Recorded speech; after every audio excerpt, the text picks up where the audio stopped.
You think you deserve that money? That trust fund belongs to Tiffany now. She's better than you'll ever be." Janet's voice crackled through the phone like venom, each word slicing deeper than the last. I stared at the wall of my hotel room, gripping the desk to keep my hands from trembling. Outside, the Minneapolis skyline glittered with calm indifference. Inside, my stepmother had just declared war, and she didn't even know I'd already won. It wasn't always like this. There was a time brief distant when I thought I belonged, when I believed that if I studied hard, stayed quiet, kept the peace, they'd eventually see me. But the truth was, after my mother died, the light in our home went out, and someone else moved in to claim it. Her name was Janet Mitchell. My father married her just 2 years after we buried my mother. She brought with her a daughter, Tiffany, who was 13 at the time. I was 16, still reeling from the loss, still waking up some nights, expecting to hear Mom's voice in the kitchen, humming to herself while she poured her morning coffee. But instead, I got silence, and then I got Janet. Living with her was like breathing through gauze. Every step, every word felt like it could be held against me. She had a way of smiling with her mouth while her eyes stayed cold, of saying we're all family now while moving my mother's photo to the attic, of making sure my father only saw what she wanted him to see. My mother had built a pharmaceutical consulting business from scratch. Late nights, piles of legal pads, empty coffee mugs. She worked while I slept and smiled through exhaustion. And when she died, she left me something precious, a trust fund. Not because we were rich, but because she had been prepared. It wasn't just money, it was security. It was her saying, "If I can't be there to help you chase your dreams, this will be." Janet, however, saw it as unfair advantage. She never said the word resentment aloud, but it poured out of her in other ways. "Your mom wouldn't want you to be so selfish," she'd murmur while loading Tiffany's new wardrobe into the back of the car. "You should share. That's what families do." But we weren't a family. Not in the way that mattered. When I got into business school on scholarship, my father barely acknowledged it. When I graduated top of my class, he didn't attend the ceremony. "Tiffany has a cold," Janet had told me flatly. "She needs her father right now." That was the last time I let myself cry over him. The next morning, I packed my bags and left without a word. No goodbye, no scene, just silence and a resolve I didn't even know I had yet. I threw myself into work. Pharmaceutical sales kept me on the move, always traveling, always pitching, always watching strangers try to read whether I was worth trusting. I got good at staying composed, smiling on cue, nodding even when I wanted to scream. It was a mask I'd learned young. I never touched the trust fund, not once, not when rent was tight, not when the job got rocky, not even when Tiffany posted about her 3rd luxury vacation in a year. Accessing it would have meant dealing with Janet's tangled strings. I didn't need her hands on my mother's legacy. Still, the pressure was always there. A lingering threat. A knowing smirk from Janet during holiday dinners if I even showed up. "Some of us don't have trust funds to fall back on," she'd say, sipping wine. "We have to work for everything." The irony would have been laughable if it hadn't been so cruel.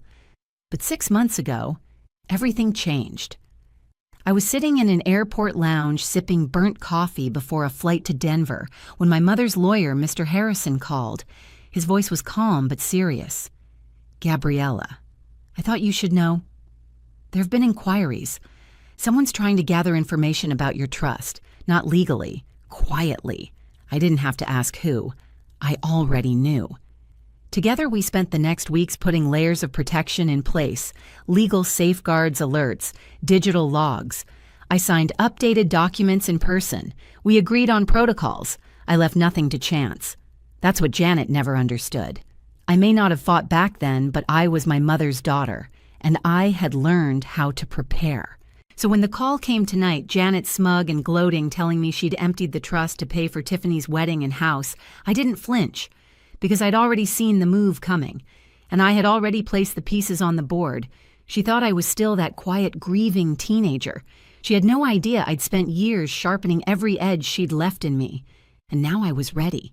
The hotel room was too quiet after the call ended, the kind of silence that buzzes in your ears. I stared at the screen. Janet's number still lit up, the words she'd said echoing louder than I could bear. "You think you deserve that money?" She hadn't even tried to hide her satisfaction. No finesse, no sugarcoating, just pure venom. That smug little laugh at the end had been the final straw. Tiffany, her precious daughter, needed it more than I ever would. Because I was just wasting it on my meaningless career, I breathed slowly, eyes fixed on the skyline outside my 17th floor hotel window. Minneapolis was beautiful this time of year. Crisp air, amber trees, glass buildings glowing in soft sunset light. It should have been a calm evening. I should have been reviewing tomorrow's sales pitch, but instead my stepmother was declaring that my life's foundation, my mother's legacy, was no longer mine. My hand hovered over my phone again, and then I dialed. Mr. Harrison picked up on the second ring. His voice was warm, precise, and unshaken. "Gabriella, I was expecting your call." "She finally made her move," I said, keeping it short. "She claims she's transferred everything to Tiffany." "I received an alert from the bank this morning," he replied. "An attempted breach. Signature didn't match. The documents were forged badly, I might add. None of the funds were moved. The breath I let out was shaky but solid. So, the money's safe." "Untouched," he said. "But we have enough to file. The bank has flagged the attempt. IP address timestamps, scanned copies of every document she submitted, every forged request. We have everything. Every call I'd ever received from Janet asking about the fund. Every email where she'd tried to guilt me. Every underhanded tactic she'd used to chip away at my resolve. It had all been cataloged. She'd overplayed her hand, and I wasn't 16 anymore." "Do you want to move forward?" he asked gently. "We can initiate formal charges for attempted financial fraud. I can also notify your family lawyer. Your father will be informed. He'll see every detail." I hesitated for only a moment, not out of mercy, but habit. That ache in my chest still whispered, "What if Dad doesn't believe you?" But the difference now was I didn't need him to believe me. I had the truth. "Yes," I said clearly. "Send it all. Include the bank's report, the digital logs, her forged signatures. Copy my father." "Consider it done," Mr. Harrison said. Then softer, "Your mother would be proud. She always said you had her instincts, that you'd know when to protect what was yours." His words settled into my bones like warmth. It was strange how much I still needed to hear them. After we hung up, I didn't cry. I didn't pace. I opened my laptop and booked the next flight home to Boston. My client meeting could wait. There was a storm coming, and for once, I would be the one standing in the calm at the center of it. Packing was mechanical, the same way it had been that day I moved out of my father's house years ago when Tiffany's sniffle had mattered more than my degree. That was the day I'd realized I wasn't invisible. I was inconvenient, and Janet had been slowly erasing me in plain sight. This time, I wasn't running away. I was walking straight into the fire. As I zipped my suitcase, I reached into the inner pocket and pulled out the photo I always carried. My mom leaning against her desk, laughing, her eyes bright, her posture strong. It was taken the week before her final diagnosis. She hadn't told me yet, but I think she already knew. She'd built her consulting firm with grit and guts. Her legacy wasn't just the money, it was how she earned it. How she refused to apologize for her ambition, even when people told her she should stay in her lane. Even when men in suits called her aggressive for demanding what she was worth. The trust fund had been her way of protecting me from the very kind of woman Janet turned out to be. And now I was going to finish what my mom started. At the airport, I walked through security like I was gliding. My steps didn't feel heavy. They felt inevitable. I spent the flight rereading the documents Mr. Harrison had forwarded, time-stamped attempts to access, the fund-flagged, mismatched IDs, emails sent from Janet's account under Tiffany's name, desperate, clumsy moves by someone who'd always assumed the rules didn't apply to her. There were records of calls she made to the bank manager pretending to be my guardian. I was 28. Janet had counted on me being passive. She had no idea I'd had the entire chessboard mapped out months ago. We touched down in Boston just after sunrise. The air was crisp, wet with dew. As I stepped into the terminal, my phone buzzed with a message from my father. "Looking forward to seeing you tonight. Janet said you're coming in late. Should I order pizza?" I stared at it. I almost laughed. He had no idea. And that was the saddest part. Janet had been narrating my story for him all these years, while I stood just off stage watching it unfold without a script. But tonight, he'd hear the real version.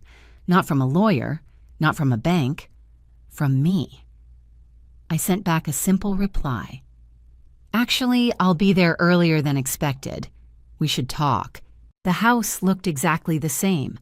White siding navy shutters, the wind chime still hanging beside the porch light, tuned by my mother's fingers once upon a time. The garden had long since overgrown. Janet was never one for soil under her nails. Still, the shape of my childhood remained like a skeleton no one had buried properly. I walked up the steps slowly, carrying nothing but my briefcase. Inside it, every document Janet had tried to forge, every failed transaction, every signature that didn't match mine or my father's, every whisper turned into ink and timestamps and truth.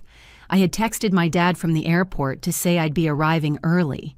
He replied with a thumbs-up emoji, a ridiculous, clueless dot of a man, his kindness buried under years of noise Janet had carefully tuned to her frequency. The door creaked open before I could knock. Janet. Her expression flickered confusion, then irritation, then something I hadn't seen before. Fear. "Gabriella," she said, like a question, not a greeting. "Good morning," I replied. My voice was measured, neutral. It was the calm before her storm, and she knew it. "I thought your flight was later. I caught an earlier one." Behind her, I saw Tiffany curled up on the couch, scrolling her phone, wearing matching loungewear and indifference. Dad emerged from the kitchen holding a mug. He smiled genuinely, like none of this had touched him yet. "Gabriella." "You're early," I nodded. "We need to talk." They all looked at me. I stepped into the living room and set my briefcase on the coffee table. Janet's arms crossed instinctively. Tiffany perked up, sensing drama. I clicked the brass latches open. Janet called me yesterday. I began looking at my father, not her. She told me she'd emptied my trust fund and given everything to Tiffany. She was pretty proud of it. His brow furrowed. I pulled out the packet Mr. Harrison had prepared. Neatly tabbed, chronological, ironclad. This is everything I said, placing it gently before him. Every unauthorized access attempt, every forged document, every email and call she made pretending to be me or you. Janet's face blanched. "That's a lie." I held up a hand. No interruptions. Dad stared down at the documents. As he flipped each page, the lines in his face deepened. I was just trying to help Tiffany. Janet said, her voice brittle. "She's starting her life. Gabriella has a career. She doesn't need. You mean the legacy my mother left me," I cut in sharp and cold, "that she built from the ground up while you were still climbing social ladders at junior league luncheons." "Don't talk to her like that," Tiffany snapped. "You've always looked down on us. You got everything I got ignored," I said, turning to her. "I got pushed out of my own father's house while he sat in silence. I got my graduation skipped because you had a cold. That one landed." Tiffany's eyes wavered. Janet's nostrils flared, but it was my father I focused on. "Dad," I said softly, "she forged your signature, repeatedly. She lied to the bank. She's been trying to siphon money from my account for over a year, and Mr. Harrison found something else." I pulled out a smaller folder. "She's been skimming from your accounts, too. Small amounts. Over time. Dozens of transactions. You didn't notice because she kept it under the radar, but it's all here." He looked like someone had punched him. "No," he whispered. "No, she wouldn't." Janet's voice was rising now. "This is insane." "You set me up. I protected what was mine," I said. "You made your choices. Now you live with them." Dad slowly set the documents down and stood. "Janet," he said quietly, "I want you out of this house Tonight. Her jaw dropped. "You can't be serious. I am," he said, voice trembling. "You lied to me. You tried to steal from my daughter. You forged my name." Tiffany stood up, panicking. "Wait, Dad, this is overreacting. Mom was just trying to what he said, turning to her. "To rob your sister, to rewrite history so she gets erased from our lives entirely." He turned to me. His eyes were glassy. "Gabriella?" I didn't know. I didn't know any of this. "I know," I said. "That's why I brought proof." Janet's shrill voice filled the room. "You planned this. You waited for me to slip so you could look like the perfect daughter." "No," I said, locking eyes with her. "You planned this. I just made sure I was ready." She made one last attempt at control. "You have no right. I've already filed the charges," I said, slipping my phone out and showing them the confirmation from Mr. Harrison. "The bank's fraud department is involved. You'll hear from the police soon." The room was so still I could hear the furnace hum. Tiffany looked at me differently now.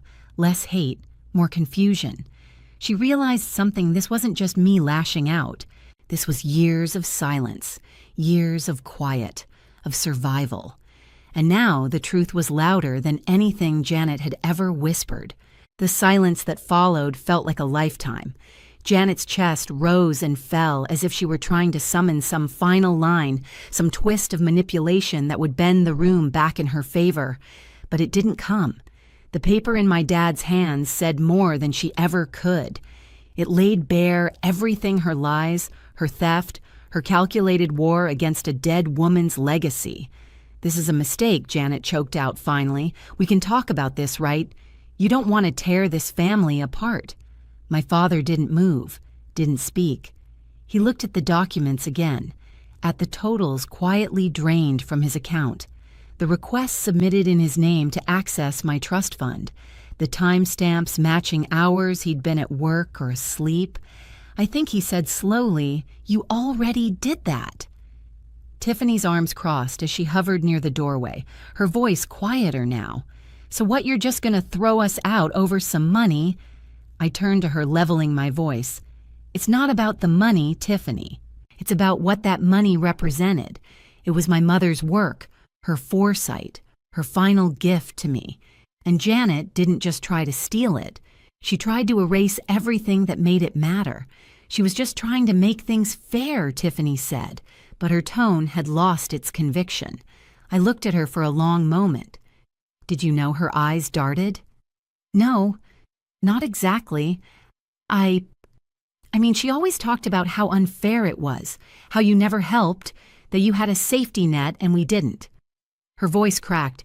She made it sound like you didn't even care. That old weight tightened in my chest. The years of being misunderstood, the years of being explained to others by someone else's bitterness. "You think I didn't care?" I said quietly. "I didn't touch that money for 12 years. Not once. I worked every job I could find. I slept on couches when rent got too high.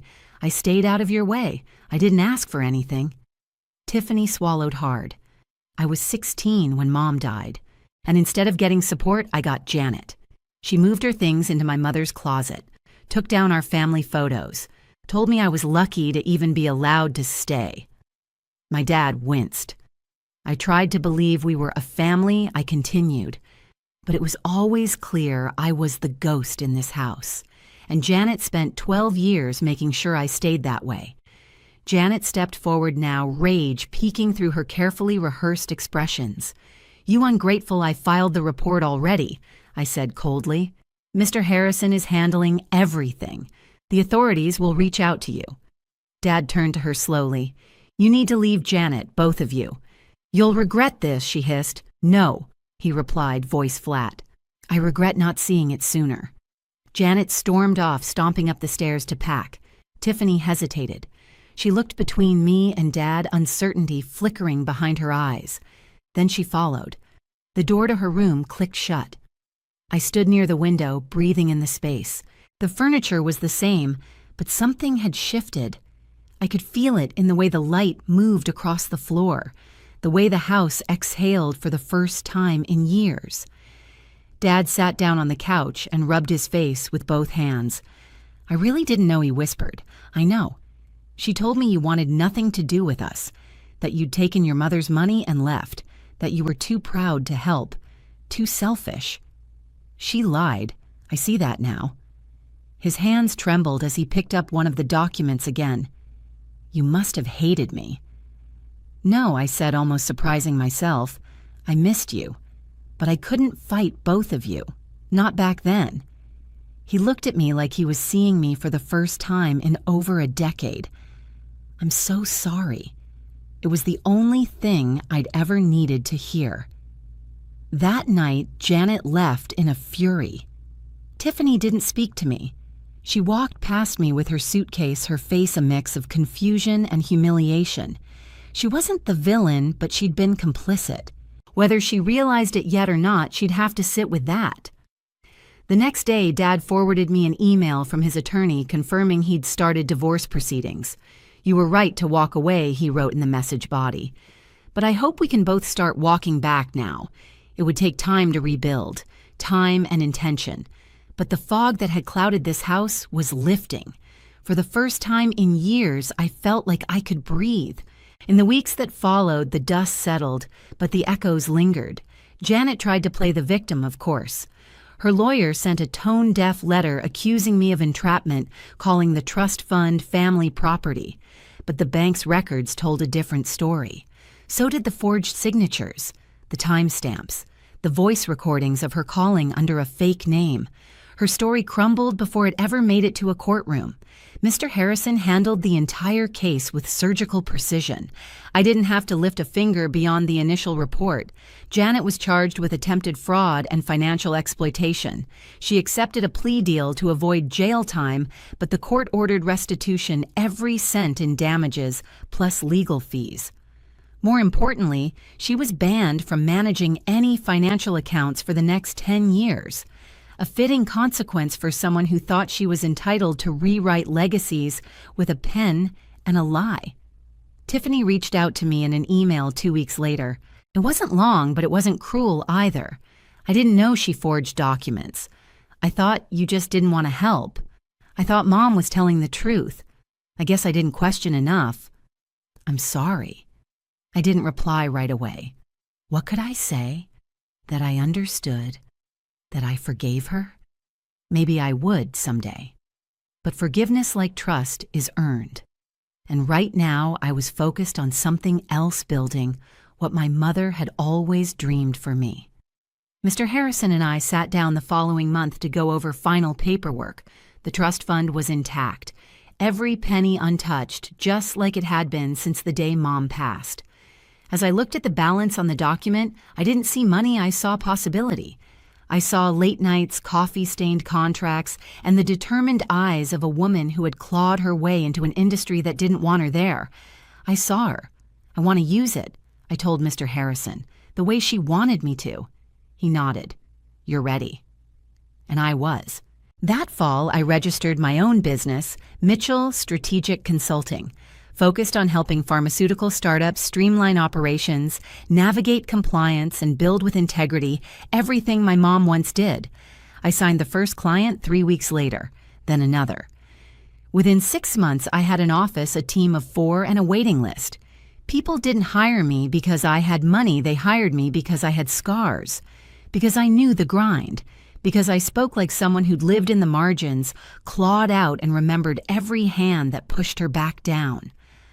One of those team members was Sarah, mid-20s, whip-smart, fiercely driven. On her first week, she told me, I read about your mother's old firm. You're rebuilding her legacy, aren't you? No, I replied. I'm building mine. But she gave me the blueprint. Meanwhile, my dad slowly re-entered my life, not just as a parent, but as a person.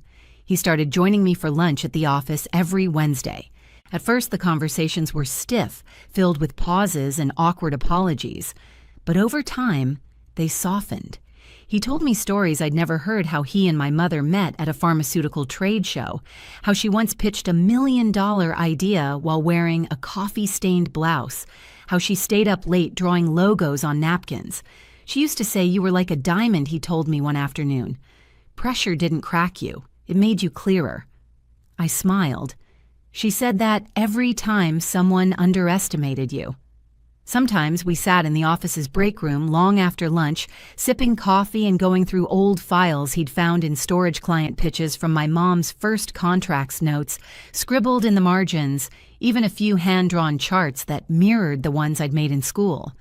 I hadn't just reclaimed my mother's trust fund. I'd reclaimed her story, and finally, my place in it.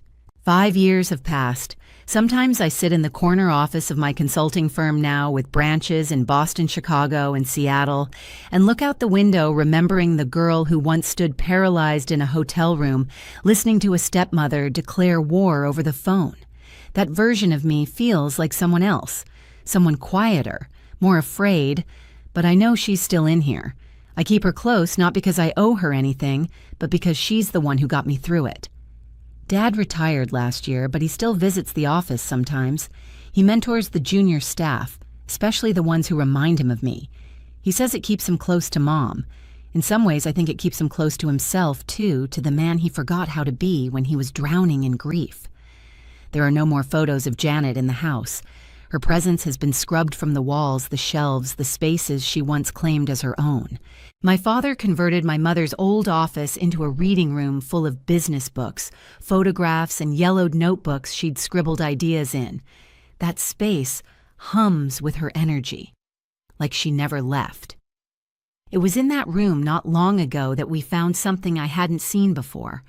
Tucked inside a worn copy of Built to Last was a folded letter addressed in my mother's delicate handwriting to Gabriella. It was dated just weeks before she passed. My dearest Gabriella, if you're reading this, it means I'm no longer with you, but I'm never far. I didn't just leave you money, I left you freedom. The freedom to build what you want, how you want, without permission or apology. You are smarter than they know. Stronger than even I sometimes remembered. Never let anyone dim that light in you. Trust yourself. I do. Love always, Mom. I read it once, twice, then again through blurry tears. Then I had it framed and placed above my desk. It hangs there now beside a photo of her and me laughing at her office desk, our faces lit by joy and exhaustion and mutual determination. That's who I come from. That's what I carry. Janet moved to Arizona last I heard. Tiffany stayed in Boston. She still sends me the occasional birthday email. We're polite, distant. Not close, but not at war either. Maybe one day we'll say more. Maybe not. I've learned that some wounds fade while others become part of your shape. Not all broken things need mending. What matters is this: I didn't just survive what Janet did. I used it. I built something better, not out of spite, but out of intention. I reclaimed my mother's legacy and then shaped my own. My business doesn't just advise pharmaceutical firms. We mentor women entering the field. We fund scholarships in my mother's name. We run workshops for daughters who never got the guidance they needed from home. And every Wednesday, when Dad walks into my office with his coffee and his well-worn stories, I'm reminded that healing doesn't always come with fireworks.